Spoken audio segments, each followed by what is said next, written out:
Right.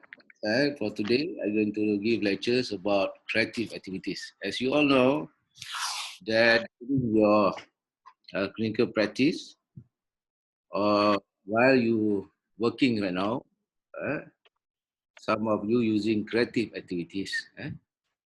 This is very important for OT in terms of Doktor, sorry ganggu. yeah. Ada kawan yang cakap doktor tak approve lagi untuk diorang punya Google Zoom join. Ada tak? Dah, Okay, doktor. dah. Thank you. Dah. So creative activities you all also have been done during your clinical practice and also during while you working right now in your area. So this topic is relevant to OT, and we as an OT have to know because there is advancement in terms of creative activities, and then there is a model, model that you all have to reflect upon your practice. So for today, I will share with you all creative activities. So when talk about creativity, what is the definition of creativity? Is something that incorporate something of himself into the production of an idea or end product. So you want to, when talk about creativity, we want yourself in our case is more on our client, our client to produce an idea, and that is an end product. At the end, that must be an product. So we try to push. So we want to enhance our client to come up with the idea, and then at the end they produce a product. And in terms of creativity also, we want to make or to form or constitute for the first time or afresh produce and give rise to. So we want to when we treat our client, we want them to have some sort of creativity, where it is important, not only to come up with their innovation ke, design ke, but to go throughout their life. So creativity is important. So to be creative, when talk about to be creative, you have to be must have ability to create. You must have ability to create, to invent, or to imaginize. You must imagine what you want to produce. Some of our clients, for example, like schizophrenia, or who are having mental illness, they lost this ability. So that in order to be creative, also we have to have imagination, as well as our routine skill. This must be a routine skill to be creative. And as an OT, some of our clients have lost this ability. So we want to create them back, their ability to be inventive, to create, and to imagine, and to come up with a routine skill for them. And then creativity also is to think and to act independently of immediate influence of internal and external stimuli. So when they design or they imagine, they have to be independent. And independent, and then they're able to tolerate the internal or external stimuli. For example, there is a disturbance or from others. But when people is creative, they're able to tolerate this disturbance. So creativity means that to think and act independently. Yeah. So I want to ask you all: do you do you all have creative? Do you all creative? Do anyone of you creative? Yes, doctor. Yes, of course, good. So we have to ask ourselves: is it we are creative enough? So actually, when talk about creativity, everyone has the capacity to be creative. Not only when talk about creativity, not only drawing arts, come on, we design that. No, no. In terms of your everyday creativity, when you drive your car, when you do your work, when you choose your clothes, it involves creativity. And quality of capability that is present to varying degrees in all human beings, and that potentially manifests itself in virtually all aspects of daily life. So the quality or capability inside the person is varying in degrees. It depends on their aspects of their daily life. So everyone have different capability and different degrees in terms of creativity. Yeah, it doesn't mean that you are creative in one area, you didn't have creativity in other area. And so depend on the individual. So this is from Albert Einstein. Albert Einstein said that creativity is intelligence, having fun. So creativity can be also considered as your intelligence to having a fun. So when you have your ability to create, to imagine, actually your intelligence, you enjoy with your creativity. It can consider as a intelligence. This is from Albert Einstein. You know Albert Einstein? Albert Einstein theory of gravity, kan? Albert Einstein. So this the example of creativity of creative art. You know, the people drawing their arts, and you see just color of this art. You become when you see this art, you feel something that is very creative. From the person have ability to create with the colors, and with this ability, they are able to sell this art. Probably is expensive. This art. So you know the potential of someone in terms of creating art. Sometimes we cannot anticipate kan dia punya creativity. This is a creative ideas for housewife ke husband ke. If they are creative, they can design at their home. They have ideas. This is creative ideas.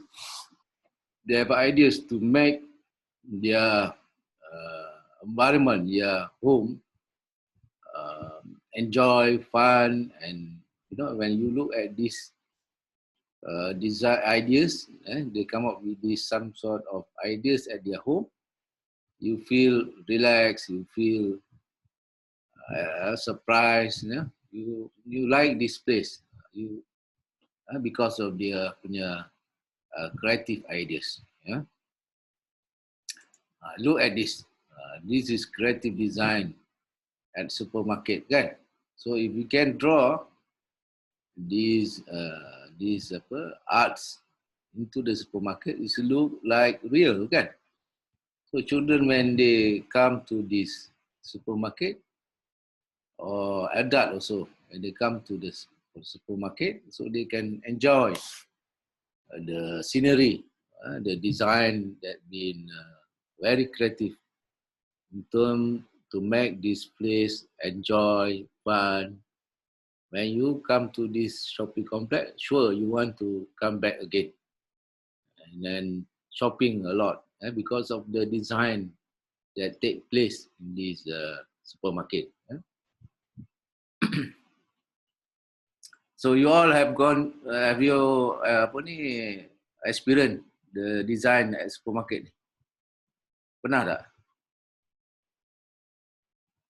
Semua senyap. Never. Ha? Tak pernah? Uh, Tak Tak pernah. pernah doktor. okay, one day you go to Masuk museum 3D pernah. 3D museum kan.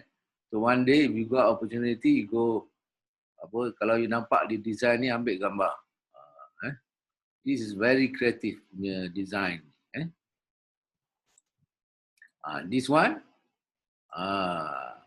dia panggil apa ni? Creative imagination. Creative imagination dia guna apa dia panggil ni? I lupa. Full time student dia buat lab. They using this horticultural. Dia ada satu terms ni diguna ni. Is it terratorium? Terratorium Terratorium ni. So they come up with this creative punya imagination, dia buat terratorium. So kalau untuk sakit psychiatry, to come up with this imagination is quite tough, but if you able to guide them in terms of this, come up with this imagination, so they can sell it as your product. So the not only choosing the right terratorium tu, dia punya dia punya tumbuhan yang boleh hidup pun is one way of to be creative, kan? You see the plant that they put in the terratorium ni, very nice, cactus, small cactus, all that. So if an OT can come up with this creative design imagination ni, sure, patient, psychiatric patient will be creative in terms of coming with the end product. The end product can be sell. Jarang kan nampak benda macam gini sekarang ni kan. Kalau dekat hospital psikiatrik dah tak ada dah design creative activity yang macam ni. So creativity is very important, especially for our client. Doktor, nak tanya. Doktor, kalau macam aquascape tu dikira creative imagination juga ke? Apa dia? Basket? Aquascape. Aquascape apa tu? Yang kita itu bela ikan dan kita letak tumbuhan-tumbuhan hidup dalam tu. Itu pun aquascape tu pun is a creative design, so creative imagination kan. It's not easy to come up with your punya imagination, you put in the aquarium. So when aquarium tu the product, and then people value your product, it can be a creativity, creative imagination. Your imagination is very high. You can come up with a product that people value it. So this is a creative imagination. And then when talk about creative, what is the process? The process is involved preparation, incubation, elimination, and verification. So this is the process when talk about creative. So what is it? Preparation is a process. It's a process. Ideas are born out of previous experience, knowledge, and impression relating to other problem you are addressing.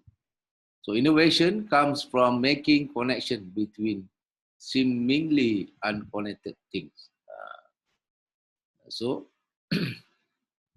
when you have your client and your patient, so dia punya experience can consider is a preparation of to come up with the creativity. It's a process. So your experience, your knowledge, your impression. So this is the thing that you want to make creativity toward your intervention, your assessment. Preparation first. Then incubation. Incubation is an unconscious process. Ideas are put on the back burner. So when the brain begins to make the correction needed to formulate ideas. So incubation, suddenly you have an ideas, but the ideas haven't been translated. You got your ideas, but haven't been translated yet. But you need to formulate ideas. How to do that? So they call it incubation. Then elimination. Elimination is an event. It is the AHA step when an idea surfaces. So if you got ideas, this elimination is a process that you want to surface your idea. You nak tonjolkan your idea itu. This may half baked, masih belum cukup masak lagi, and still vague. Your vision still vague, and then you got feeling of full blown idea. You was betul ke, boleh ke idea ni kan? So an elimination event is something that makes you stop and take notice. So you fikir, you akan terfikir macam mana nak teruskan your ideas. And then verification. So verification is a process in this step ideas are put to the test. First personally and then with others. Tests may include validity, practicality, and viability. So when you have go to the next step of verification, you want to test your ideas. Sekarang bila kita dah buat something, kita dah ada idea, kita nak test pula. Some of us, we want others to test. Kan? So, macam kita buat kata inovasi kan? Inovasi. Kadang kita buat inovasi ni, kita tak boleh shot sendiri. Kita kena test. Kita kena panggil seorang untuk kritik kita punya inovasi ni. Kita nak dia test. Dan kita kena validatekan. Validatekan dengan apa? Dengan apa objektif itu buat inovasi itu. Untuk siapa? Kalau untuk patient, so patient yang kena test tu. Kena validkan.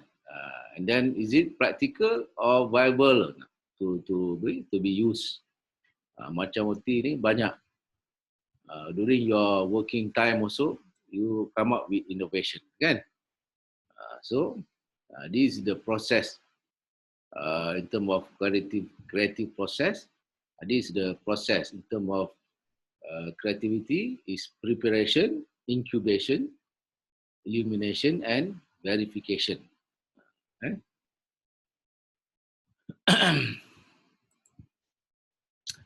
Some of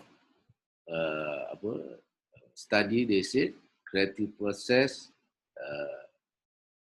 include preparation, incubation, evaluate, and then mula prepare, then incubate, then eliminate, then evaluate, then the last one implement. Maksud kita buat benda tu. Kalau you buat inovasi, bila someone have evaluate you, but at the end you tak implement, it not the creative process. This from Lucid. Lucid dekat, when you have evaluate, you dah buat pilot study, you have been tested with your client, at the end you want to implement it. Kadang-kadang kita buat inovasi dan sebagainya, tiba-tiba buang itu je inovasi kita. Kita tak implement. So, Lucid add one more in term of implement. Implementation kena ada. So, implementation pun something that we need to kadang-kadang kita kena ubah balik. Bila kita dah buat dengan end user yang pada orang yang kita nak gunakan tu kita punya kreativiti tu, inovasi ke. Tapi at the end bila dah guna tu mungkin ada problem kat situ. Tapi then after that kita terus kita cyclekan balik proses tu, kita incubate, eliminate, evaluate lagi, dan kita implement. So the creative process actually sampai stage 5. And when talk about implementation, is more like kita recycle balik, cyclekan dia balik, cyclekan dia balik. So even though we have implement our ideas or our innovation or our creative activity, creative design ke, tapi kita boleh perbetulkan lagi kita punya creativity, ya.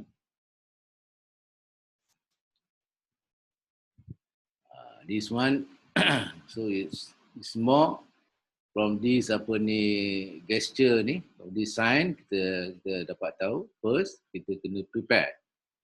So in terms of creative process, we have to prepare, we have to do research. We immerse ourselves into that creativity tu. So we buat research, kita immerse ourselves, we gather information. Then in terms of incubation, we explore, we do experiment, we synthesize, kita dapat, then bila kita explore, kita buat eksperimen, then we got to the real punya idea, design kita punya creativity tu dah sampai dah dihasilkan.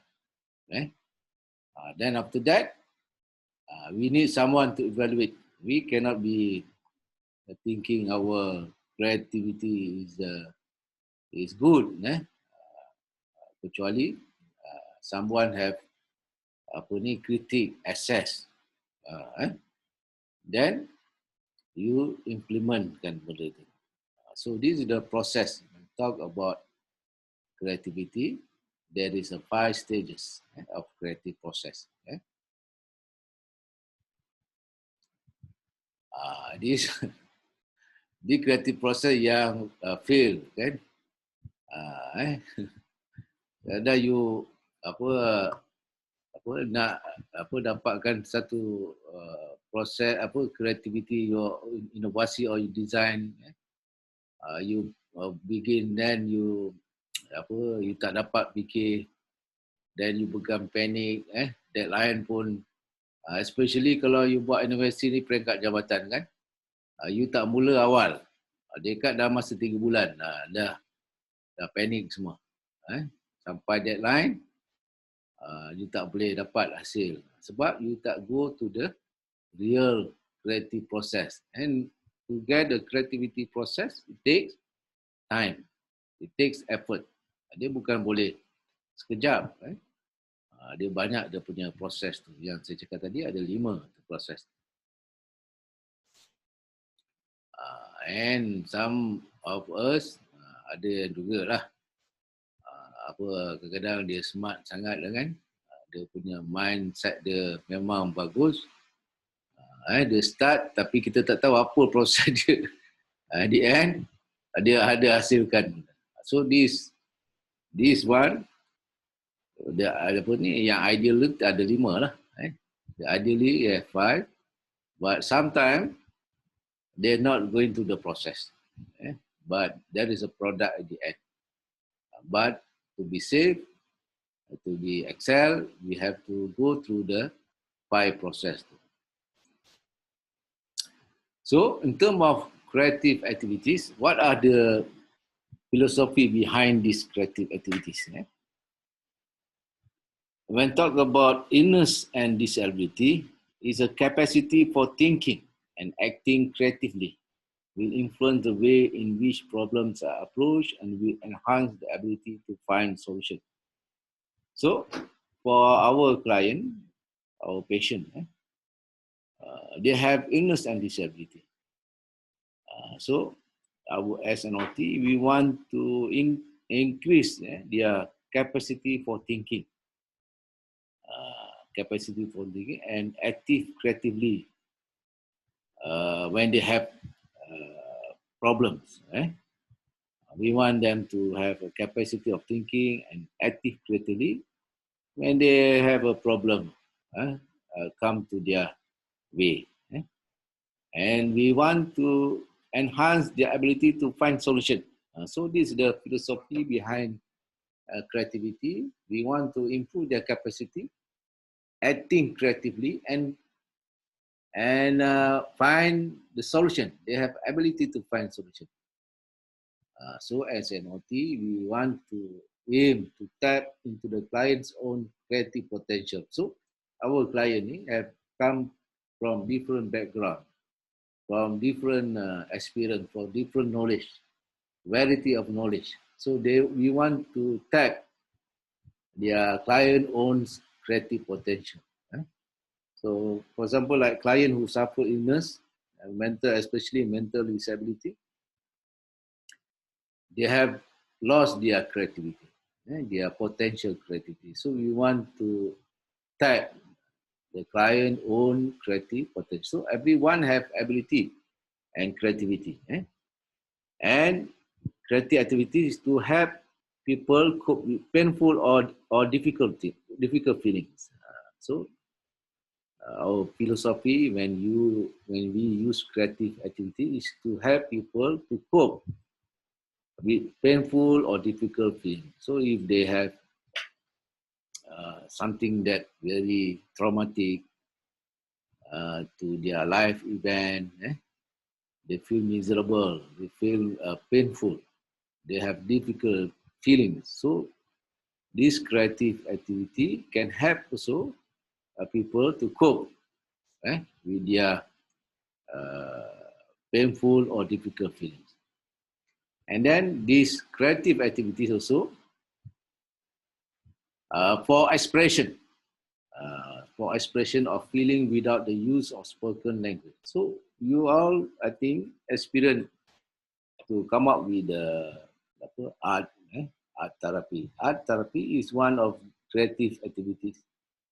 It is some sort of express the feelings. And so some of our client, our patient, they have problem in terms of express their feelings.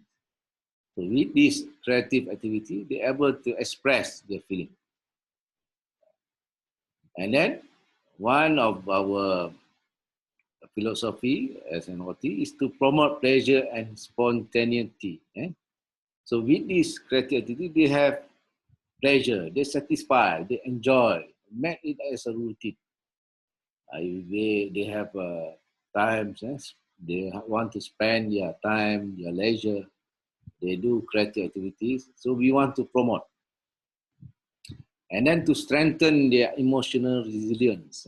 Emotional resilience is their ability to cope, frustration, to cope, anger. When they become anger, they're more resilient. I mean, resilience is that they're able to cope, able to cope with frustration, angry, depression, withdrawal.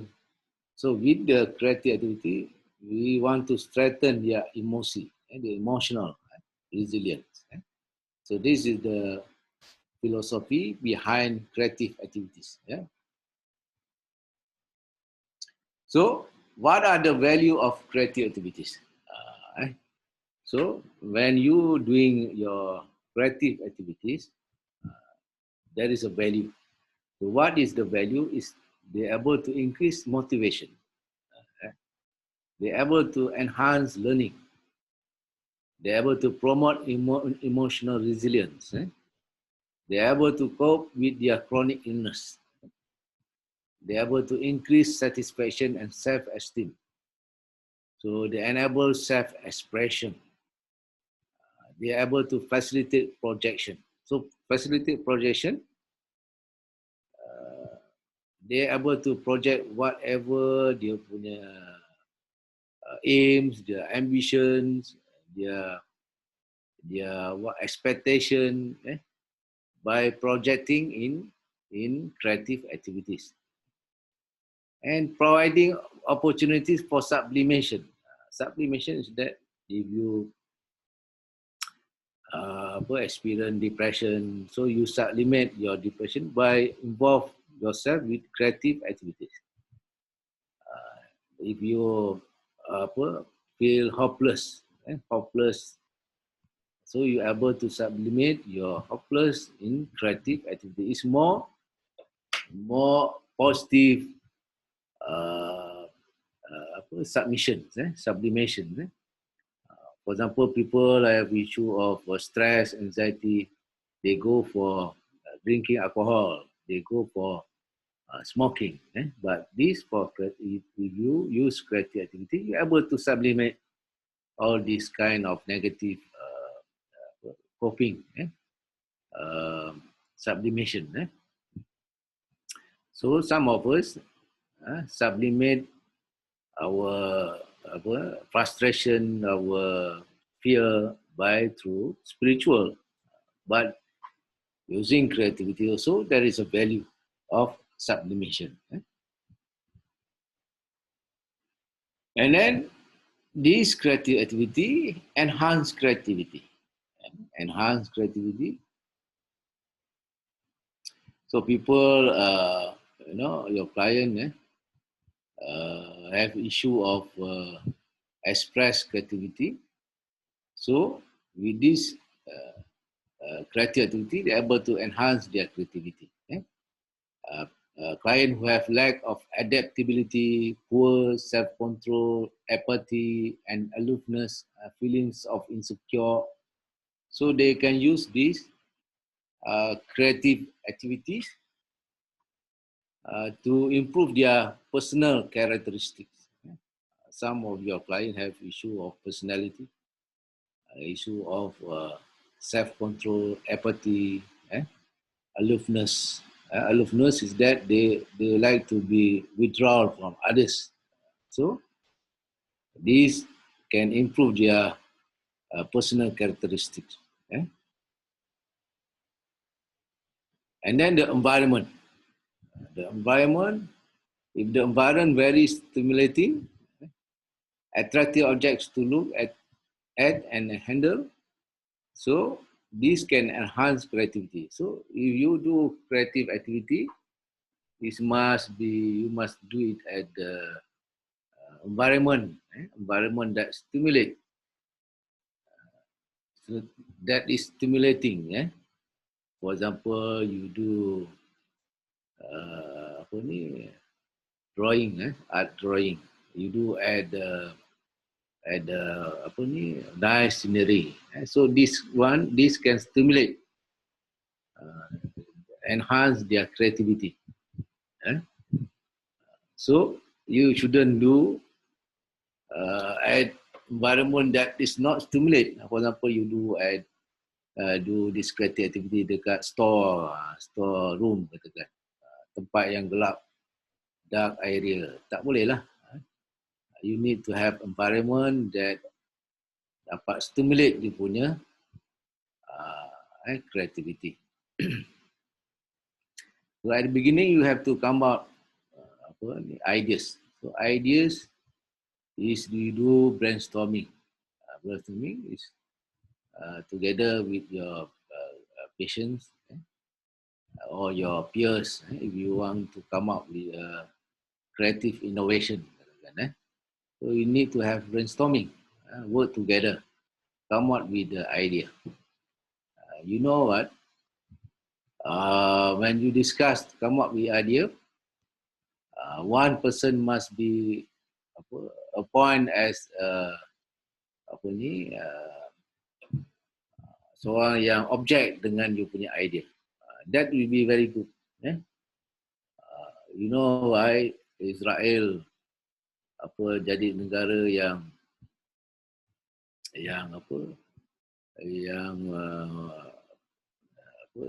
independen pada negara dia, yang dapat beri berbagai masalah dan isu. Sebab when they have a meeting, they will appoint two or one person to object. Membangun dia akan cari objection tentang idea-idea. Kalau kita ada seorang yang membangkang, tak semestinya apa yang kita hasilkan tak bagus, sebab kita perlukan seorang yang dapat look at the different angle. So you need to have brainstorming, even though your idea perlukan ada yang bantah. Sebab bila ada orang bantah, ada orang object your idea, you dapat come up with a better idea, because this person yang object, they look at different angle, that negative angle. So it's good to have brainstorming. Materials and equipment good quality and readily available. So kena ada lah. Kalau you nak enhance quality ni, kena ada material, equipment good quality and readily available. So some ideas might be copied or might be perceived to set an achievable high standard should be removed. Some ideas, when you have design creativity dan sebagainya, ada idea yang too high standard and achievable, yang tak boleh dicapai. So jangan terlebih pula idea you sampai tak boleh dicapai, within atau beyond achievable. So you have to remove. Then you given all the information and instruction they need to complete. So you need to give them information and instruction they need to complete. So if you got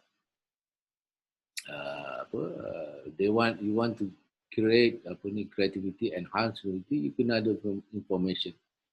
Bila nak dihasilkan, apa material yang ada, semua tu kena bagi tahu awal. And then very important when talk about enhance creativity, it should be creative process, not on the end product. So because of what? When you do a creative activity, there is a process. Because when they know the process, without the therapist, they can replicate the creative process. So bear in your mind when you conduct this creativity activity, you want to enhance, very important, the creative process, not on the end product. And then you have to understand their limitation, dia punya mental capacity, dia punya cognitive function, all that, because they sometimes have their limitation in terms of dia punya cognitive, dia punya timing, dia punya mood, all that you need to take into account. And then treat everyone's work with respect. So whenever your client produce their creativity, you need to respect. You need to treat everyone's work with respect. Janganlah kita ambush kita kutuk dia hasil yang dia dapat. So you need to treat everyone's work with respect. And that environment must be secure and free from casual interruptions. So environment yang disediakan, kata-kata you buat bilik, mesti yang tanpa gangguan. Even kalau I bagi lecture ni, ada orang ketuk sebelah rumah saya ni, dia akan mengganggu. You lost your punya mood, you punya creativity, you punya feelings of that. So your environment masa you jalankan creative activity ni must be secure and free from casual interaction.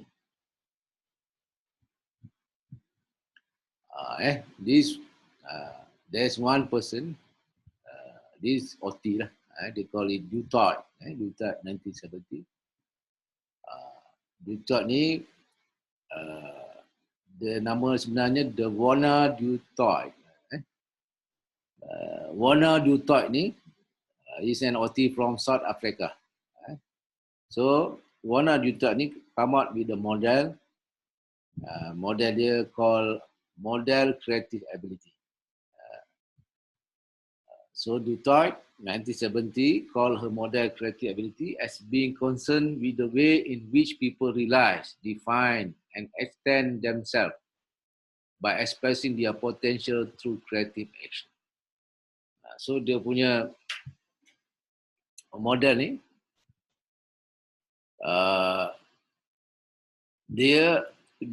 she come up with this model that say that their potential, they are able to express their potential through creative action. This called Du Toit. Du Toit model creative ability. Dia nak masuk kelas sekejap. So Du Toit is OT from South Africa. So model derived from this story creativity developed by Warner during the 1960s and 70s. The term creative ability does not refer to artistic flair, but to one's ability to bring about change within themselves in order to reach their potential. This is the term when talk about creative ability does not refer to artistic. Kita bukan consider creativity as artist, no. But to one's ability to bring about change within themselves in order to reach their potential. Kalau kita tengok model creativity sesuai untuk passion kita sebab kita nak change within themselves in order to reach their potential. So our client ni, we want to change them through creative activity. So kalau you got time, you go to this website www.vdt-mocaf, dia mocaf.uk.com. Introduction to VDT. Dia ada komiti, dia ada dia panggil members yang value Du Toit ni, model creative ability, macam Moho, macam PO, Copper. But Du Toit ni is an OT, she come up with the model creative ability. Dia ada ramai pengikut dia. Kalau you buka dekat website ni www.vdt-mocaf.uk.com, dia ada forum, dia ada journal, artikel berkaitan dengan model creative ability.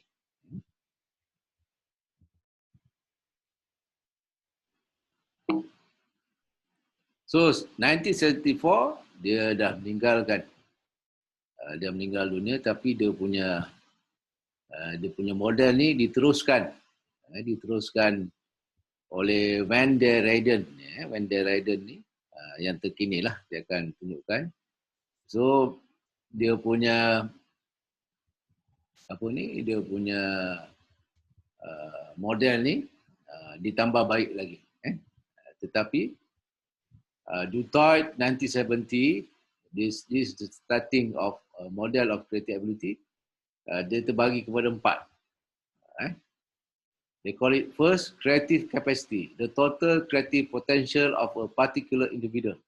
They call it creative capacity. There is a total creativity potential of a particular individual. So every individual ada potensi to be creative. And then creative response. Creative response, the positive reaction which the individual display towards any opportunity for activity. So, creative response is that the client or patient, there is a positive reaction. Positive reaction which the individual display towards any opportunity for activity. So, our client ni, patient, they have positive reaction. They will display towards any opportunity for activity. So kalau kita bagi aktiviti yang kreatif, dia ada positive reaction. They call it creative response. Okay? And then creative participation. Creative participation, the process of being involved in all activities of life, not just in specific opportunity for creativity. So creative participant, kalau you work with your client, your patient, the process of being involved in all activity in life, not just in specific opportunity for creativity. I mean, creative participation dalam creativity ni not only specific activity macam art, terapi, design, design something. No, actually, dia ada satu creativity they call creative participation, involved in all activities of life. All activities of life, working ke, leisure ke, all activities, IADL ke, ADL, with community, we call it creative participation. Then there is one more, they call it creative act. From Dutoit, creative act. Creative act, the end point of creative participation, the end product. So wherever they participate, they come out with the end product. So when they participate, they come out with something. There is an end product being produced when they participate in the creative activity. So whatever in terms of activity of life, creativity, design, at the end, there is a product. So these 4 aspects of creative described by Dutoit, 1970. And then creative ability is from Dutoit, and there is been continued by David. David is one of the group members. There is a group members of dalam VDT Mocha. VDT Mocha dia ada komiti, komiti VDT Mocha. Kalau you tengok dalam website ni. So selepas Dutoit and David pula, 1992, David come out with this 3 level. 3 level, level 1, level 2, and level 3. So level 1, so this level 1, preparation for constructive action. So when you having patient yang profound learning difficulties or severe psychosis, so you need to prepare a constructive action. So this called level 1. So this level 1, your aim will be different because you work with the case who have profound learning difficulties or severe psychosis. So you need to prepare for constructive action. So the aims, if you have this client who have profound learning difficulties or psychosis or severe psychosis, your aim should be to facilitate awareness of the self and of the therapist. The aims is very cater for this type of patient who have profound learning difficulties or severe psychosis. For example, like severe mentally retarded, severe acute schizophrenia, yang major depression, yang ada depression yang very severe. So your aim to facilitate awareness of the self and of the therapist, to encourage awareness of the environment, to stimulate sensory and motor reflexes, to promote biological tone. Your treatment should be short. Your treatment session should be short. So this is more on stimulate sensory and motor reflex to promote biological tone.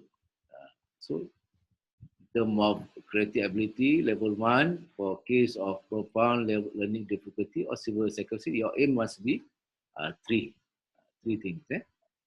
Facilitate awareness, encourage awareness of the environment, and stimulate sensory and motor reflex. You want to improve dia punya muscle tones, the sensory, all that, yeah. So this is level 1 in terms of creative ability from DeWitt 1992. Then there is a level 2. This one, level 2, for behavior and skill development of non-comprehensive mental health. So this type of client, the client able to there is a behavior, you want to improve their behavior and skill to comply with the norm. So for example, like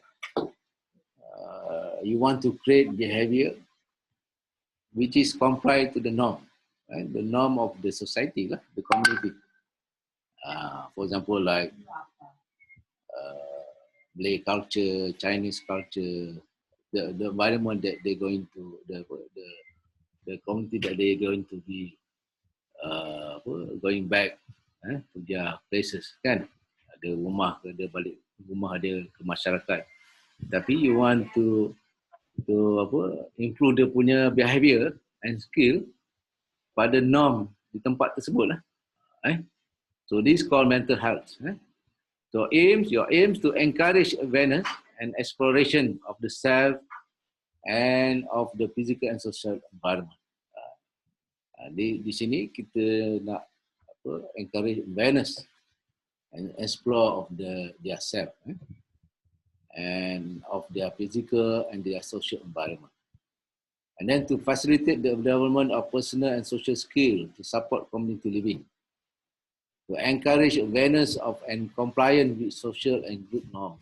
So this level 2, you want to create behavior and skill that comply to the norm.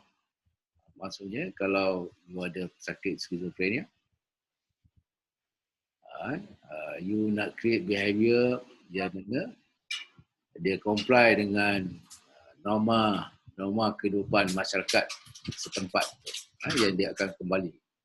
So the aims is to encourage awareness of themselves, to facilitate the development of personal and social skill. You nak improve your personal and social skill according to the norm masyarakat setempat, and to encourage awareness and compliance with social and group norms. So activities should be graded and varied, include personal care, sport, recreational activities, group activities, and concrete product. So you encourage and supportive at early stage for patient feel safe. So this is the level 2. Level 2 by DeWitt, lebih kepada you nak create, improve dia punya behavior yang comply kepada norma setempat masyarakat tersebut. So your aim should be different.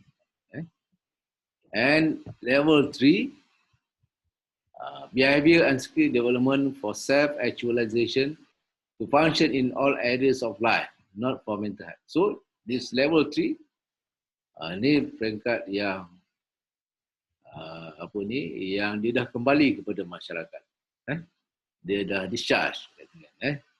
So your creative ability for them is for their behavior and skill development for self-actualization to function in all areas of life. So this one, primary mental health promotion or community development. So contohnya, kalau siapa yang kerja di community, di community, you want to create creative activity. So your creative activity untuk patient yang ada discharge ni dan dah kembali kepada masyarakat, you want to develop their behavior and skill for self-actualization to function in all areas of life. area of life, when talk about all areas of life, dia punya leisure, dia punya work, we want to crave their ability in all areas of life.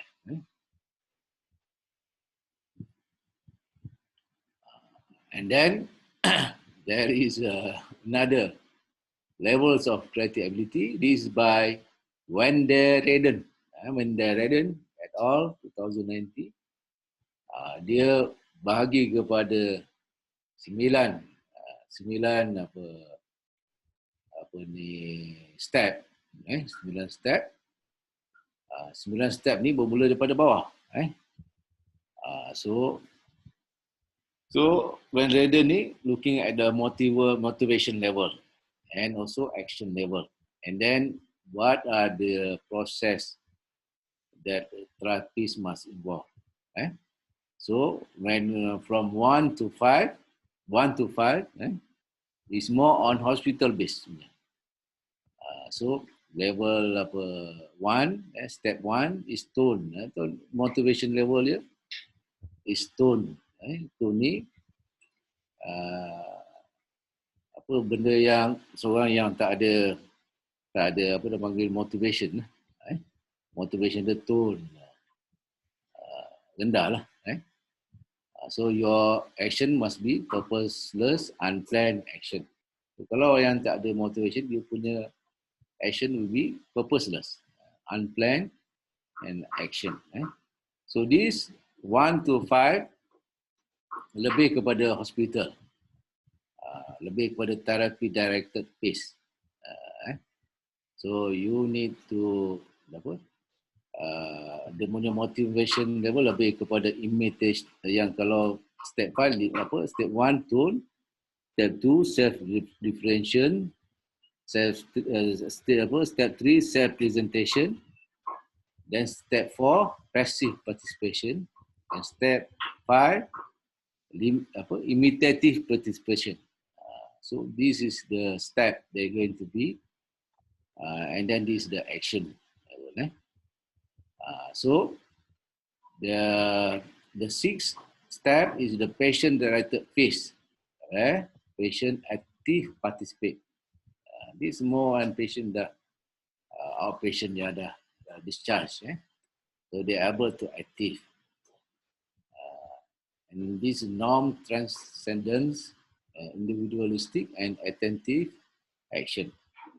So the last 3 steps, 7, 8, 9, is the transitional phase.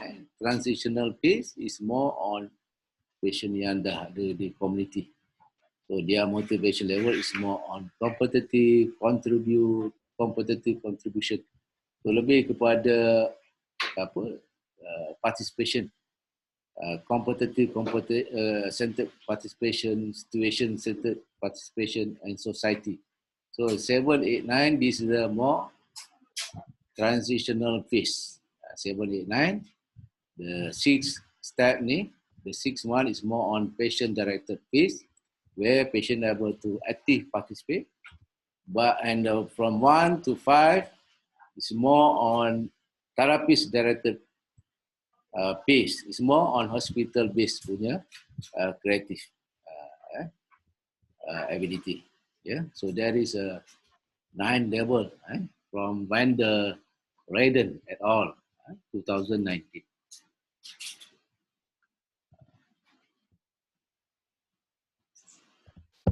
So what is OT roles in creative ability? We as an OT, we should know what our role in creative ability. So the OT task is to discover the individual as an occupational being. So we need to discover the individual occupational identity. And then we have to gather occupational history of the individual, confirming their current level of creative ability, considering future potential, and then person motivation and action. So we need to understand our patient, the individual as occupational being. Then OT requires knowledge and skill for undertaking a holistic and detailed analysis of the person in relation to the environment. OT also need training in order to understand the components of creative ability, how they relate to each other and manifest in different levels of creative ability. And then, as an OT, our assessment is observation. Observation is a key assessment for when we do intervention using creative ability. We have to observe them.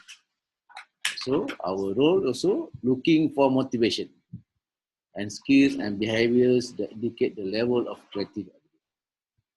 And then also observing, assess the components of creative ability, evidence in the person action in relation to the occupational performance areas. OT also assessing an individual level creative ability can begin as OT meet the individual. So in these phases, different steps.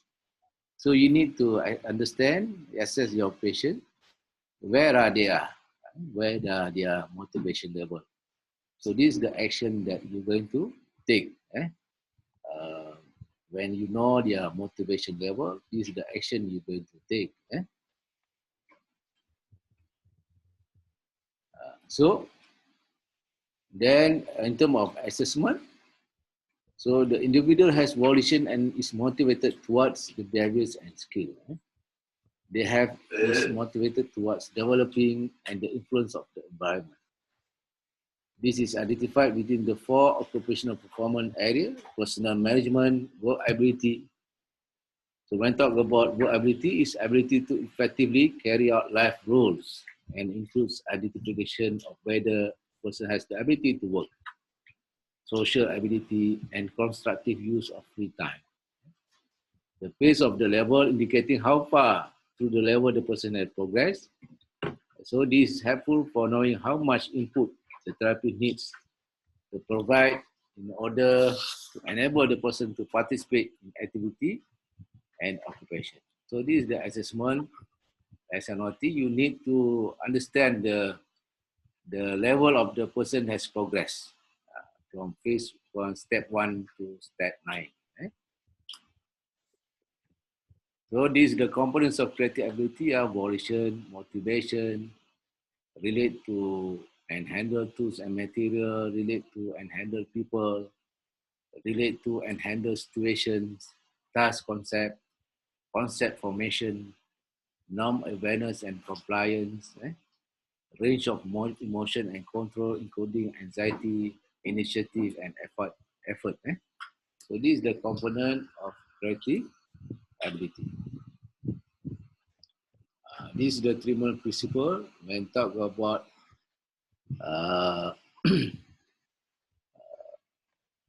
model of creative ability, this is the Trimmer principle. So the first one is handling principles. The second is presentation principles. The third one is structuring principles and activity requirements. And the fourth one. So you need to understand all these principles when you come up with the treatment.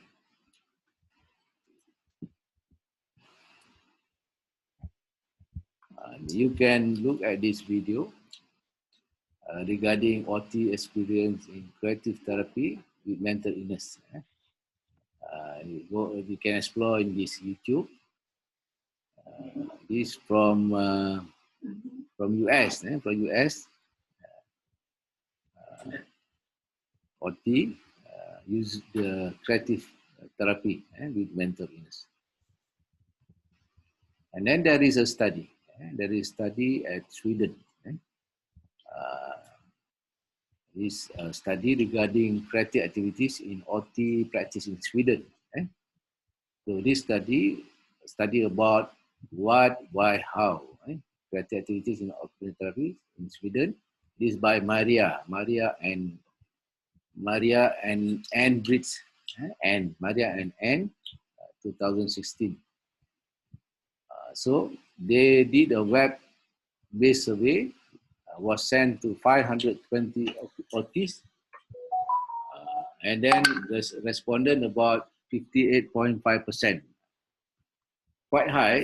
Usually kalau kita buat survey ni, kalau 30% pun dah kira banyak.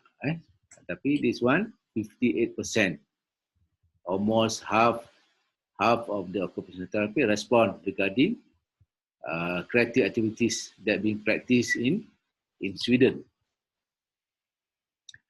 So from this study, they asked which client do you use creativities. You can see that 31% use creative activity for mental illness, and almost yang banyak sini, paling banyak sini 38.5% cognitive disabilities. So patient who have cognitive disabilities pun using creative activity. But mental illness for psychiatric patient, they have used creative activity. Then, what areas do client have problem with? For whom you use creative activities? So, some of their clients having housing, living, so they do creative activities. Almost 46.1%. And then their leisure. So, you can use creative activity as a leisure for your psychiatric patient.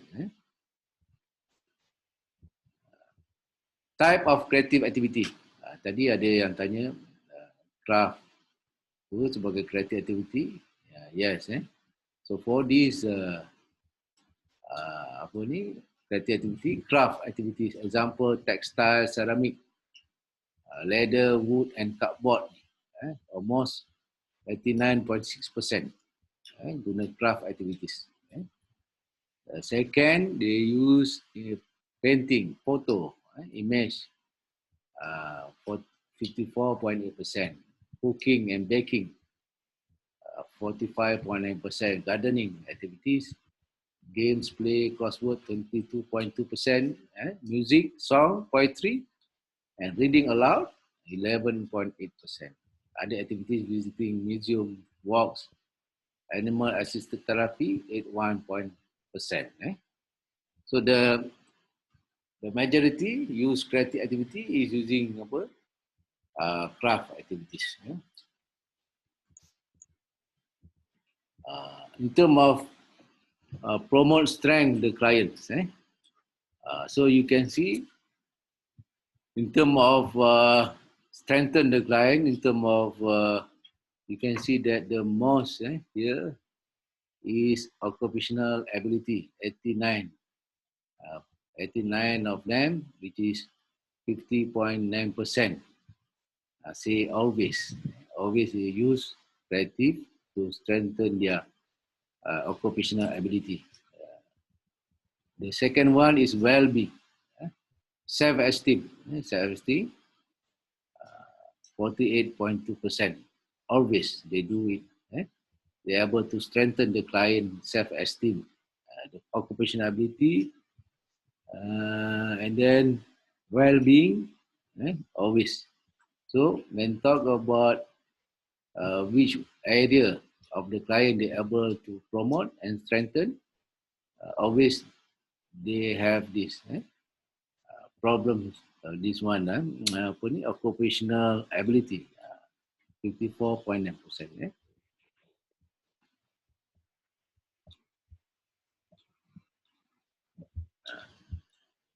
This one, ability, structured time, perception of joy. Okay, this one, perception of joy, 49.7%. So that the client who actively engage in creative activity, they are enjoying, they enjoy doing this creative activity.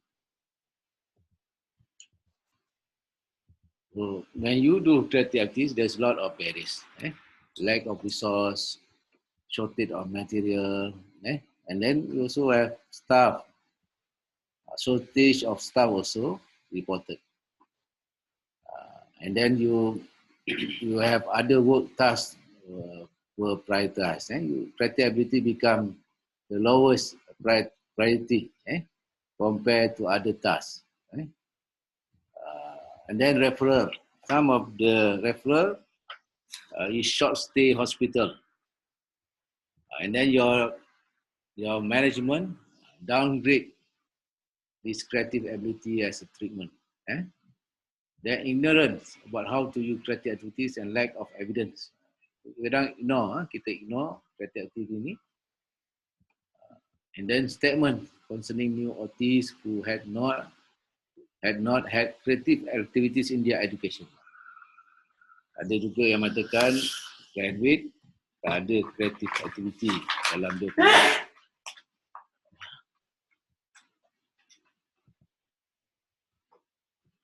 dia punya education curriculum.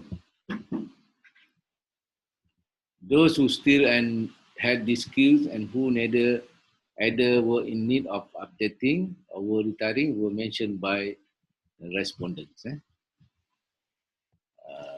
Maksudnya kat sini orang lama saja, orang lama yang dah lama bekerja yang buat creative activities.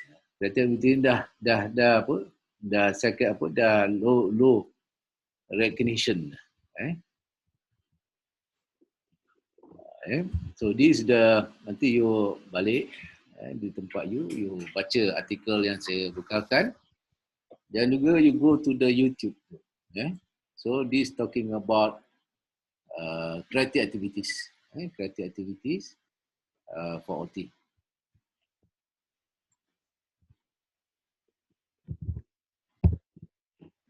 So ada soalan kat sini? Betul, saya nak tanya. Siapa tu? Saya Zul Helmi. Zul, ya Zul. Okey, yang tadi kan yang saya faham kreatif activity ini merupakan incorporate yang pada slide awal Dr. beritahu tadi. Corporate activity. So saya nak tanya, which is yang kalau kita drawing, maksudnya activity drawing yang ada contoh itu maksudnya creative activity ataupun tidak? Yang ada contoh Maksudnya dia lukis sendiri tapi ada contoh gambar di hadapan. Okey, dia sebab macam contoh kita lukis gambar ikan. Okey, so saya cakap dekat dia, okey sekarang saya nak awak lukis gambar ikan ataupun sekarang saya nak awak lukis pemandangan di tepi pantai. Benda yang ada dalam kepala dan nak gambar contoh yang ada di depan. Maksudnya itu dikategori sebagai creative activity juga atau tidak?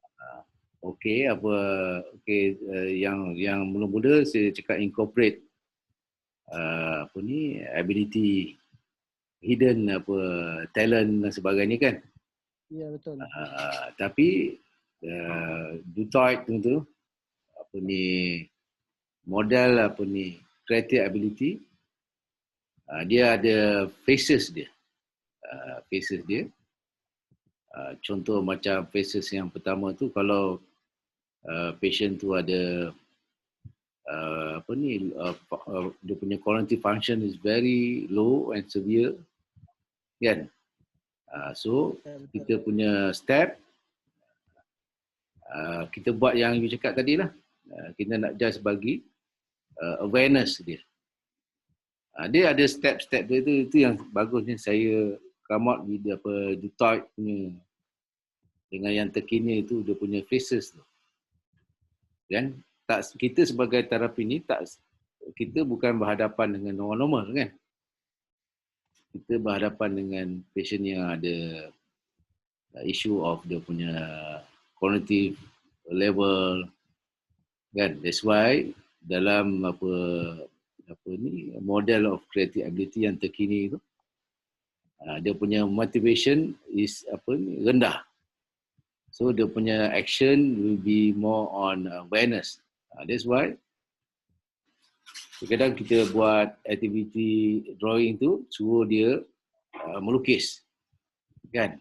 So, melukis ikut contoh model yang kita bagi untuk apa ni, improve dia punya step of motivation, ataupun dia ada tahap ya yang mana dia tak boleh, dia kena guided by the therapist, guided phase of therapist. Dia ada 3 kan step fasa tadi, guided by therapist, patient punya own participation, patient directed themselves. Lepas tu yang ketiga, phase ketiga, participation. Maksudnya you dalam peringkat fasa yang pertama, mungkin step pertama atau kedua, yang mana motivation dia, kalau kita tengok apa ni I present tadi, mungkin patient you dalam step,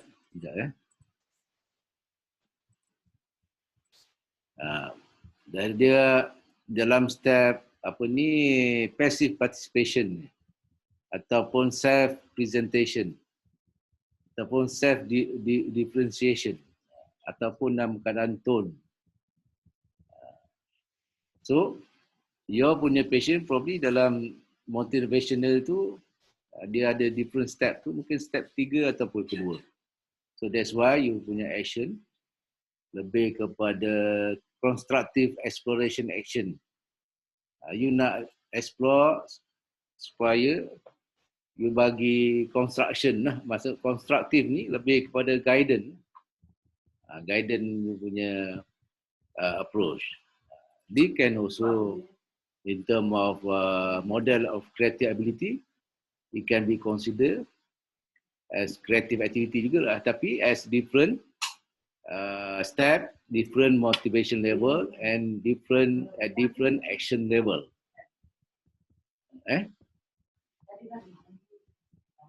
Faham tak ni? Faham. So, because our client is not a normal client kan?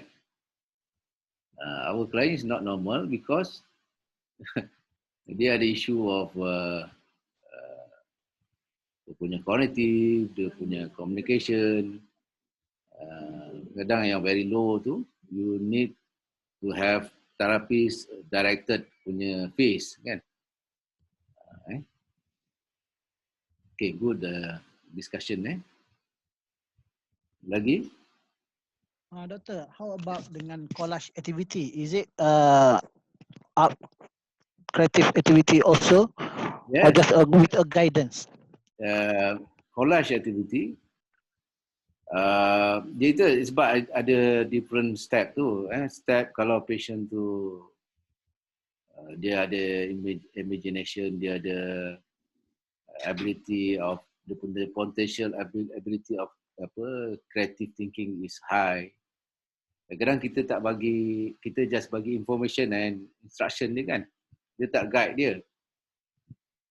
Dia boleh buat sendiri collage kan.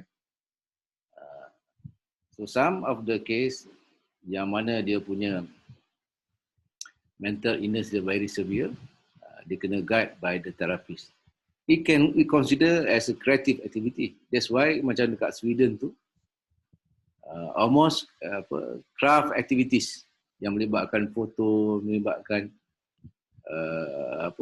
drawing ke, gunting ke sebagainya, they consider as creative activity.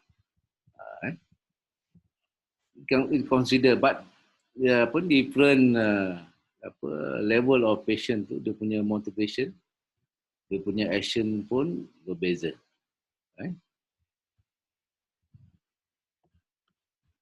Okay, good discussion. Ada siapa lagi? Okay, doktor, last but not least. Zul. Okay, Zul. Ya, Zul. Kalau saya tak boleh jawab, yang lain boleh jawab. Semua dah praktis. Okay.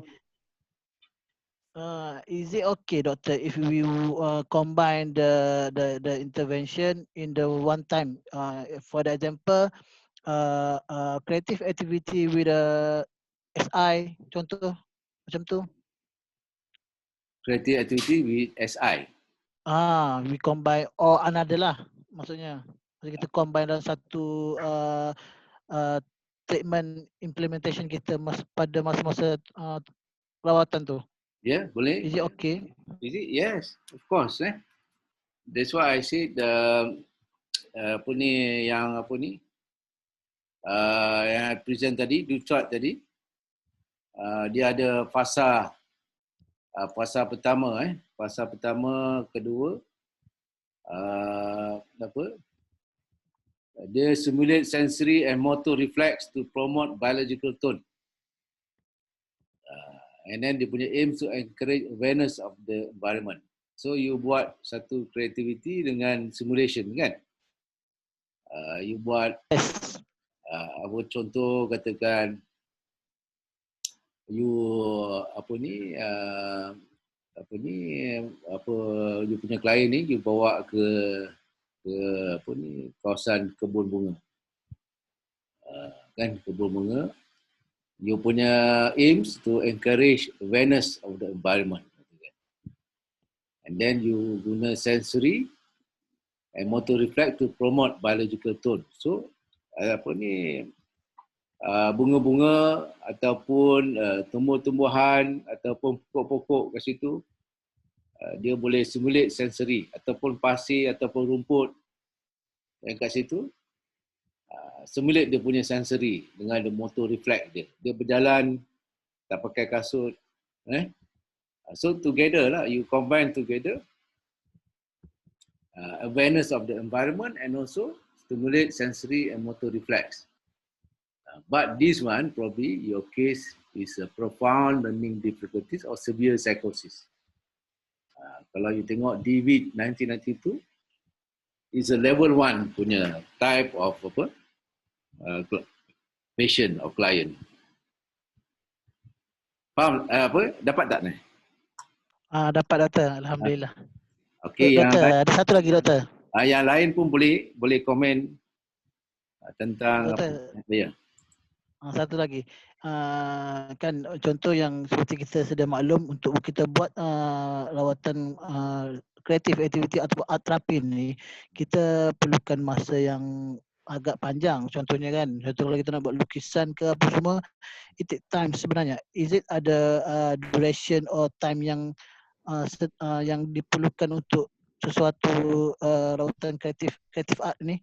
Atau just 5 minit pun dah okey maksudnya? Timing lah timing depends on the outcome of apa ni, dia punya outcome of your product kan, and then dia punya task nak come out with the outcome tu.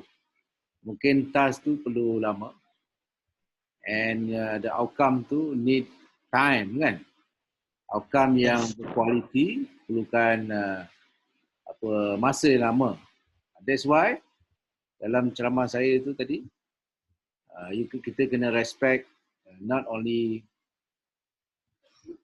dia punya apa, respect the individual, whatever they have done kan, kita tak boleh downgrade dia lah, because different individu dia punya apa hasil tu, dia punya proses tu mungkin berbeza daripada individu ke individu. Yang penting tu kita proses dia tu. Proses dia tu kita go through. We not concerned with the end product. Because we want to equip the client when they come out with dia punya creative activity, creative product, they go through the different phases, different process. So depend on your punya outcome of product, ataupun depends on your client punya level. Client punya level tu pun, kalau the level dia rendah, they want to do the thing, it takes time.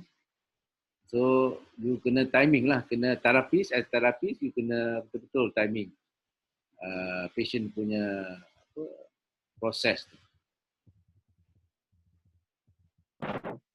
Okey doktor, contoh kalau klien kita tu memang kita dah sedia maklum dia memang high level, and then dia boleh buat lukisan yang hebat ataupun gambar yang lukisan yang cantik lah maksudnya. Tapi bila mana 5-6 sesi ni dia ada, dia macam dia nak lukis, dia cakap dia tak ada mood lah apa semua. Perlukah kita find out apa yang menyebabkan tiba-tiba dia jadi down balik, ataukah kita just let her, okay you take time, tapi dah kali keempat kali kelima stay sama, maksudnya nampak macam makin downgrade balik.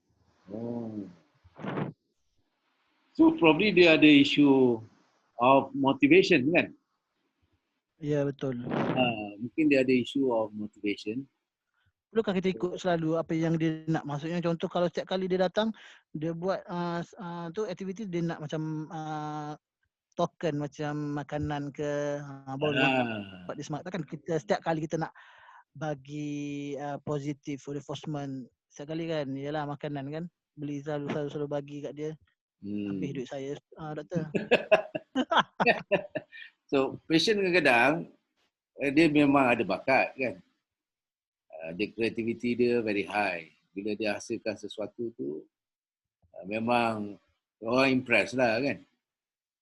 Tapi apakah dia tak ada, sebenarnya dia benda tu dia dah hasilkan banyak kali kan. So apa motivasi ending dia tu sebab dia hasilkan.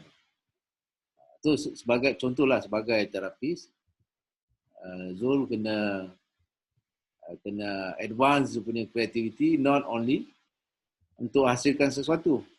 You kena advance dia creativity untuk menjual katakan.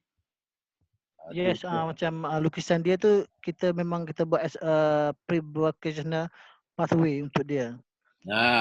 Yes. Maksudnya dia can apa dia punya creativity ni can gain more yang dapat motivate dia. Kan? Saya pernah juga alami benda macam ini sebab kadang patient tu dia macam ibarat budak kecil lah kan, budak kecil. Kita suruh dia pandai menulis, membaca, mengeja dan sebagainya, tapi dia bila suruh baca buku cerita sebagainya, dia tak nampak benda tu. Apa ending dia, apa dia punya motivasi, dia punya satisfaction tu tak ada. Jadi satu masalah, walaupun dia tahu dia membaca dan sebagainya, begitu juga dengan psychiatric patient ni kan. Kadang dia kreatif, dia ada talent, tapi bila dah hasil produk tu benda yang sama, benda yang dia sentiasa hasilkan, tapi dia tak ada motivasi di situ. Mungkin motivasi dari segi dia tak dapat apa-apa, dia just setakat dapat token duit, dia tak dapat nampak, dia tak dapat fikir jauh. Kalau kita as a terapi, kita dapat buka mindset dia, not hasilkan dia punya creativity, tapi contoh dapat pasarkan, dapat jual melalui online, Facebook, dia akan lebih motivasi lagi. Dia dapat something which is good. Like my brother also last time, dia ni suka, dia kreatif dari segi buat bonsai dan sebagainya. Tapi dia tak tahu macam mana bila dah hasilkan tu boleh tak dijual. So jual nak cara macam mana. Bila kita dah introduce dia, guna online, buat Facebook, promote dia punya hasil kreativiti tu, dia lebih bermotivated, dia lebih semangat lagi untuk buat. Kalau dia setakat hasil dia tu, kita bagi okey, nah RM10, I ambil benda ni, dia pun benda ni aku hasilkan dapat RM10. Dia tak ada dia punya fikiran yang lebih. That's why kalau kita kreatif ni, ability, not only produk yang kita hasilkan, tapi how to manage that product, contoh untuk jualan, untuk work, untuk pendapatan dan sebagainya. Thank you Zul for sharing. Okay, selamat doktor. Terima kasih juga kerana penerangan yang cukup padat. Okay. So ada lagi yang lain nak tanya tentang tajuk kreatif aktiviti ni? Ini hujan, kat sana hujan tak? Tempat you? Saya tak ujar, doktor. Ya. Zul kerja kat mana Zul? Taman Sinar Harapan Ceras. Oh, Taman Sinar Harapan Ceras dekat Johor ke dekat sini? Dekat Ceras, Selangor. Oh, Taman Sinar Harapan Ceras Ya, betul. Tempat Ija. Ya, sekali dengan Ijah. Okey. Okey. Sebab saya ni adalah seorang budak ni, dia memang bagus melukis. Dan memang kita banyak expose dia dengan lukisan-lukisan dia pun memang kebanyakannya menteri-menteri pembangunan masyarakat banyak beli lukisan-lukisan dia. Cuma kadang-kadang tu saya tengok dia punya motivation dia agak down sikit. Dia down Zul sebab apa? Dia sebab satu dia selalu duk cakap dia nak balik sebenarnya, doktor. Tapi fahamlah JKM kan dia akan pertimbangkan kalau keluarga yang tak mampu dia memang tak bagi balik. So dia selalu duk tanya saya bila nak balik. Kesian kan? Tu kesian memang JKM PKMD tak nak bagi dia balik sebab keluarga dia memang tak mampu nak jaga dia. Itu saya ada cakap juga dengan saya punya pengetua macam mana kita nak naikkan dia lagi bakat dia sama macam kalau kita tengok kan Jamila kan dia punya parent agak strong, so dapat ketengahkan dia punya bakat tu di peringkat yang memang tinggi lah berbanding dengan anak-anak di JKM ni. So saya fikir juga future dia orang ni macam mana. Saya fikir macam tu je lah. Itu sebab kita kena buka dia punya minda tu, kreatif ability dia tu bukan setakat menghasilkan lukisan, tapi money management, macam mana dia boleh jual hasil dia. Masuk macam proses transition kepada orang dewasa lah. Fikiran dia tu buka kepada dewasa. Maksud apa yang dia hasilkan ni boleh dapat something yang lebih baik. Itu tugas berat, memang berat betul. Sebab kadang-kadang pengetua ataupun kebajikan ni dia tak nampak benda tu. Dia nampak dia train then balik. Itu tugas ni. Tapi kita sebagai OT ni kita client centered. Kan saya dulu di Pusat Pemulihan Bangi PLPP. So patient ni bapa dia ni bukannya sebarang orang, Tauke Petronas. So anak dia ni dia hantar daripada satu vocational ke satu vocational, daripada betulkan TV, betulkan radio, komputer, dan I jumpa parents dia cakap, you sampai bila you nak train anak you? Walaupun you kaya kan, saya cakap, dia boleh sampai dia mati, dia boleh bantu dia, tapi dia kena berdikari, kena cari peluang sendiri untuk bekerja, untuk buka minda dia, bukan latihan saja dia cakap, kan. So dia kena bekerja. So kita punya plan, job placement, kita even though dia bapak dia kaya, saya nasihat bapak dia jangan bagi setakat ini, bagi dia independent. So dia boleh bawa kereta sendiri, dia boleh kerja, dan dia boleh berhenti, dia boleh kahwin, dia boleh meniaga sendiri. So kita punya tugas sebagai OT bukan setakat nak train dia, kita nak buka minda dia supaya kreatif dalam kehidupan dia. Kreativiti ni bukan setakat hasilkan art saja. Kreativiti dalam throughout dia punya life. Throughout dia punya life, dia punya kerja, dia punya berkahwin, berkeluarga, berpasangan, dia boleh mandu kereta. Throughout dia punya life. So creative is not about producing one something yang dia minat atau berbakat, tapi creativity untuk teruskan kehidupan dia. Itu tugas OT yang Zul kena fikirkan. Macam mana aku nak tambah baik, nak transition from this center kepada jadi seorang dewasa yang boleh berdikari, macam mana ke arah tu. Itu memang berat lah. Tapi kalau dia dah Kalau ada doktor, kalau macam yang contoh macam doktor cakap kan, ya, family support dia strong, maksudnya ekonomi dia strong. Kalau yang macam tak ada keluarga yang memang keluarga yang daripada keluarga yang miskin, tu macam mana doktor? itu yang kita kena involvekan komuniti kan. Kalau dia duduk mana, komuniti dia kat mana. Kena, kalau support tak boleh, kena cari keluarga angkat, kena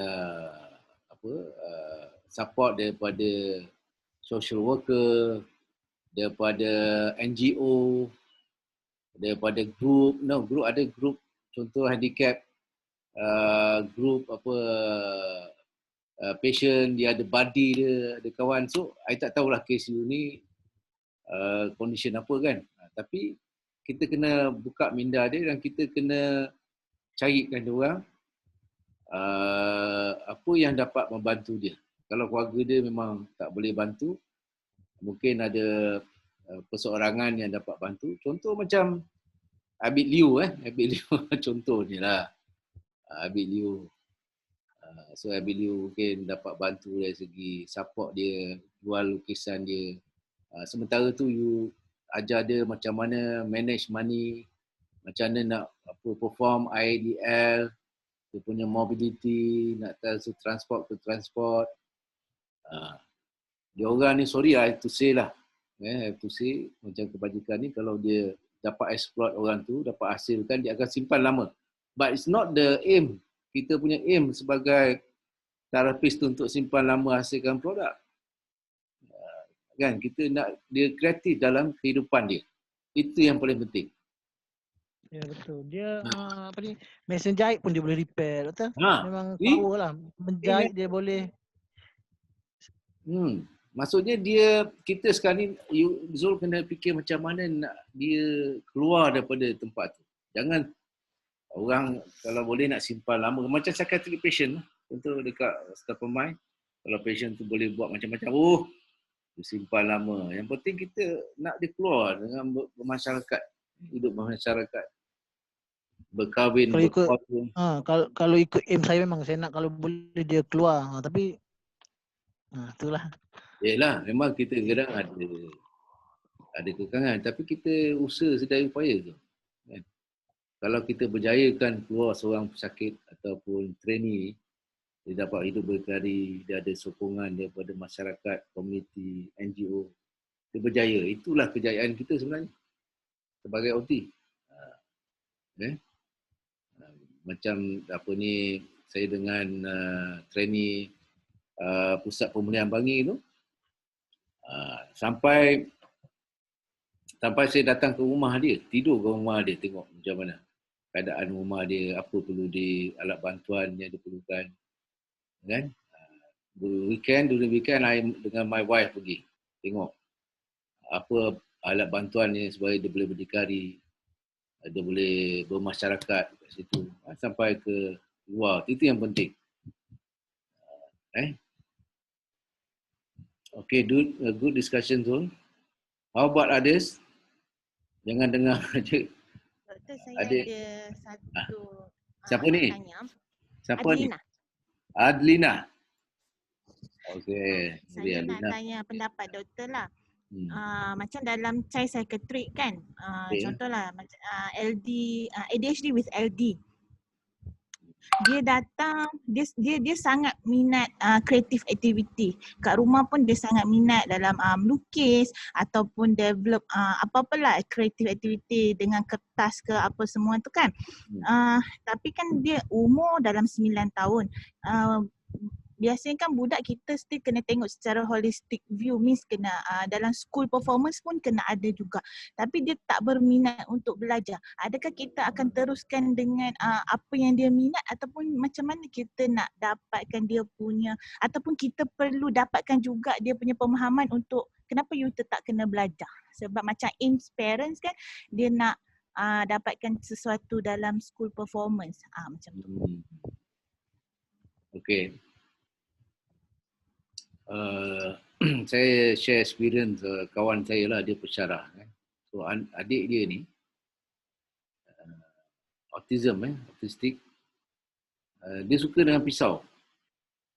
Dia minat dengan pisau. Pisau ni, dia tengok pisau, dia suka memotong dan sebagainya. Kita bila tengok ni, kita cakap potential ability. Dia punya potensi ability. So, abang dia ni salurkan kepada culinary punya training. Culinary training. So, ada sijil culinary, kemudian disebabkan dia ada handicap kan. So hotel hire dia, tapi hotel ni kena faham lah dia punya dia punya behavior, dia punya ability, dia punya limitation tentang dia sebagai autism. And adik dia ni berjaya bekerja kat hotel. And then dah berkahwin, dah berkeluarga. So sometimes parents ni, of course lah, parents dia nak anak dia akademik, pergi akademik dulu, belajar akademik. Tapi sometimes there is limitation. Ada study yang saya tengok, research master student, bila dia interview parents, kadang-kadang dia sebenarnya dia frust. Dia frust. Kenapa anak dia tak ikut ada punya pathway? Kenapa nak concentrate dengan akademik, ambil PMR, SRP, SPM. At the end, anak dia tak tahu vocational skill yang untuk dia survive di luar tempat kerja. Dia punya social skill pun tak ada. Sebab dia ikut aliran perdana kan. Walaupun dia SPM pun dah tak bagus, tapi dari segi skill vocational ni dia tak ada. Bila tak ada ni susah lah. Macam mana orang nak hire dia bekerja? Jadi kalau macam case ADHD ni ada learning difficulty, tapi dia ada potensi ability untuk contoh art tu kan. Dia boleh hasilkan sesuatu. Tapi kita sebagai OT bukan setakat dia hasilkan sesuatu je. Tapi kita kena fulfillkan dia punya survival di luar. Itu pun sudah cukup kalau kita ajar train dia survive, how to survive di luar. Maksudnya basic money management, IADL, kan, communication skill, yang basic untuk dia survive di luar pun dah kira achievement untuk dia orang ni. Kemudian bakat dia dari segi creative activity tu dikembangkan. Di mana dikembangkan, kemudian minta sokongan daripada NGO dan sebagainya untuk dia kembangkan, mungkin produk dia boleh dijual, boleh dipasarkan dan sebagainya. And then kita sebagai terapis, kita ajar dia basic survival. At the end, benda itulah yang akan membantu dia kan. Orang tak akan tanya matematik, macam mana you boleh survive, macam mana you boleh ambil kenderaan, guna Grab. Itu yang basic survival yang terkini kan. Yang kalau kita tengok basic survival yang terkini, kalau kita nak order barang, guna Grab food kan, Grab car, basic survival lah untuk di luar. Begitu juga dengan anak-anak yang handicap ni, dia tak boleh ikut formal academic pathway. Dia kena special according dia punya potential ability. Dia ada satu approach dipanggil potential ability. Jadi kalau ada potensi ability ni, kita menjurus ke arah tu. Jadi kita fokus apa yang dia minat, apa yang dia suka tu kita kembangkan lagi untuk dia survive akan datang lah macam tu lah. And then, jadi tak perlu kepada akademik semata-mata macam tu lah. Academic, but academic preparation for survival skill kat Oh, luar. okay, faham. Faham tak? Ah, Kalau dia Faham, nombor, faham. katakan nombor 1 sampai 10, okay, you ajar. Tapi nombor tu untuk apa? Mungkin telefon, kan, benda yang applied untuk survival. Survival dia Baik. di luar. Kan? Baik, doktor. Kadang-kadang dia baca satu karangan tapi benda tu bukan application. Kan? Kalau kita benda applied, guna sekarang trend kini apa? WhatsApp. Guna smartphone. Itu trend-trend terkini kan. Untuk survive di luar. Kalau kita letak budak atau kanak-kanak umur 16 tahun di luar ni, dia tinggalkan dekat KL. Macam ni dia nak survive?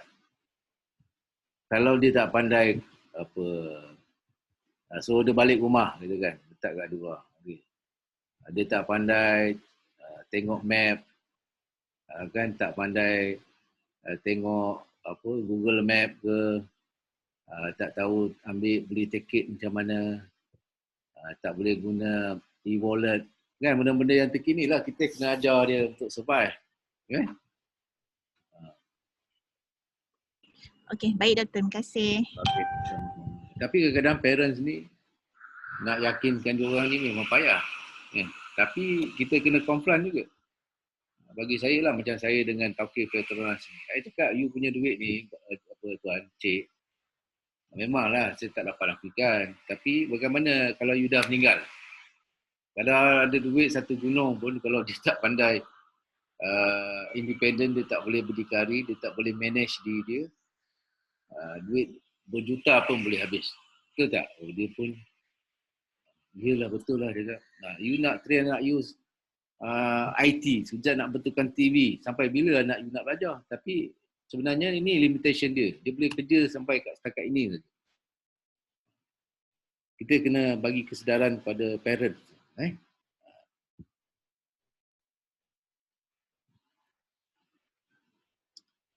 Okey, ada lagi soalan? Doktor, Ya, siapa ni? Amira. Amira? Ya. Mana Amira? Muka Amira tak ada di sini. Doktor, saya ada soalan. Amira. Dekat hospital ada satu patient ni, dia ada learning disabilities lah. Learning Umur disability. Learning disabilities, umur dalam 30 something macam tu lah. And tak bekerja lagi. So ayah dia punya concern macam untuk dia at least boleh participate dalam bekerja. Simple job pun tak apa. Tapi bila kita tengok dari segi ayah dia punya respon, ayah dia macam tak berapa confident untuk nak letak dia dekat dalam community base. Sebab ayah dia kata dia macam senang percaya orang. So ayah dia takut dia dibuli ke, and then orang senang manipulate anak dia, so on. And anak dia sendiri pun tak yakin untuk engage dalam community without the presence of dia punya ayah. Tapi ayah dia concern sebab ayah dia dah tua, so ayah dia takut kalau in the future ayah dia tak ada, how anak dia untuk nak independent and so on. So macam mana kita nak convince these parents and nak enhance confidence anak dia yang anak dia boleh to engage in the community macam tu. So how you know that dia punya anak boleh survive dekat community? Actually contohnya lah, kalau bila kita bagi buat aktiviti dekat department ke apa kan, anak dia akan tend untuk rely on ayah dia, if ayah dia ada. Tapi kalau kita macam suruh ayah dia keluar ke apa ke, anak dia macam boleh, tapi disebabkan oleh dah kebiasaan, dah memang ada ayah dia. And ayah dia pun tak pernah cuba in case ayah dia pergi ke apa ke, macam tu lah. That's why as an OT, kan, first kita kena bagi clear picture pada parents dia, what you going to do with dia punya child tu. So for example like dari segi survival skill, OT kena mantau lah anak dia. Contoh katakan dia nak bergerak daripada rumah dia ke tempat apa, department U. For starting, the first step daripada rumah dia ke department U. How apa ni patient ni dapat manage. So before that, as a therapist, you kena break dia punya task. Task dia apa? Untuk dia pergi. So you kena bagi discuss dengan bapa dia, this is what you want to achieve. Your child independently come to the department first. Department maksudnya datang macam bekerja 8 hingga pukul 5. So bekerja daripada 8 sampai pukul 12, 10 ada break. Daripada 10.30 sampai pukul 12.30 ada lunch. So this is a routine that they have to do. So starting from home tu, you sebagai terapis, you kena buat job coach lah. You kena coach dia kan. So daripada rumah dia tu nak bertolak, nak kena naik bas apa. Ataupun sekarang ni tak ada naik bas, naik Grab katakan. So bapa dia kena faham lah, dia kena keluar belanja lah. How to utilize dia punya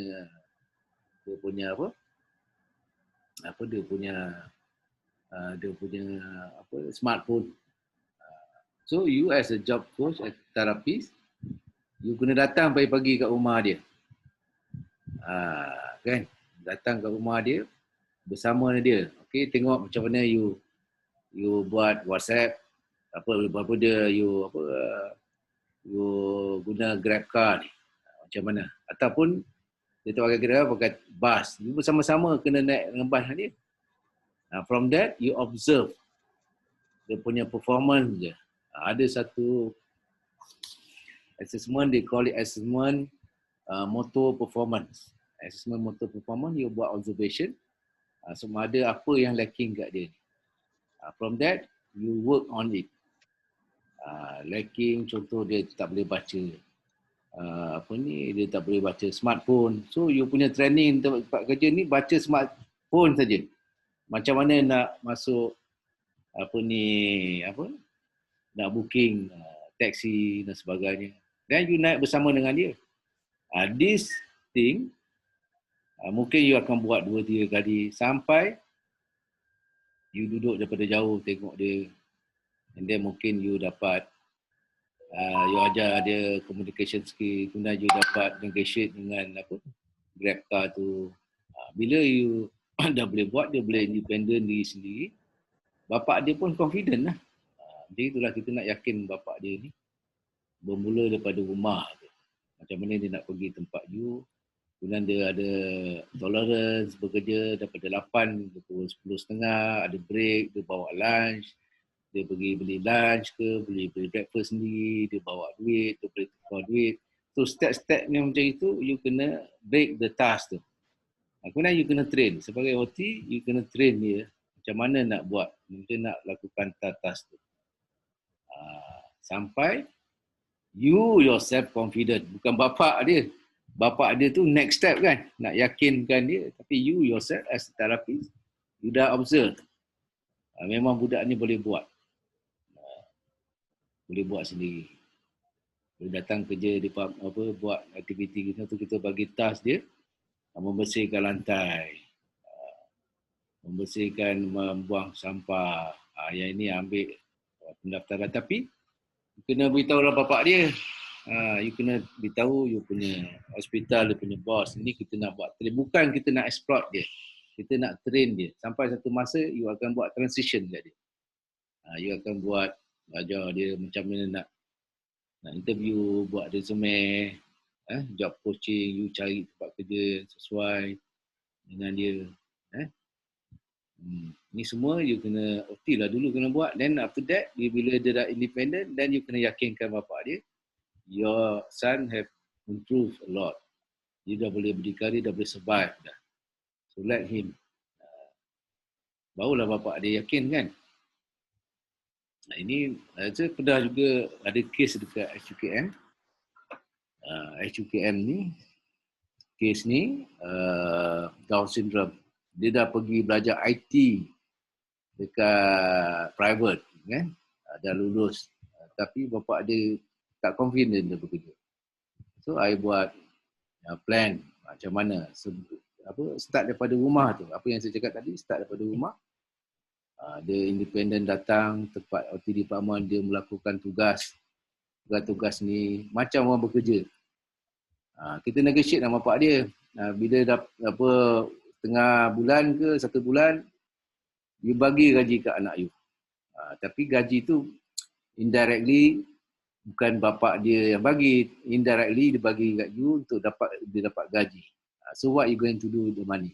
Duit tu dapat kepada anak dia, kepada bapak dia juga kan. So kita nak support daripada not only the parents but also you punya peer staff kat situ. Untuk buat job coaching ni. Alright semua? Okay, thank you. Okay. Alright Amira? Okay kelas. Kalau ada apa-apa, you boleh contact PMI. So, tajuk tadi dan juga you kena hantar hari ni satu lab report ni, presentation untuk you punya assignment. Ya? Okay Okay, sampai setakat ini je seminar kita kali ni. Thank you, Doktor. Okay. See you in the next seminar. Terima kasih, Doktor. Okay, bye. Bye, Doktor. Bye. Assalamualaikum.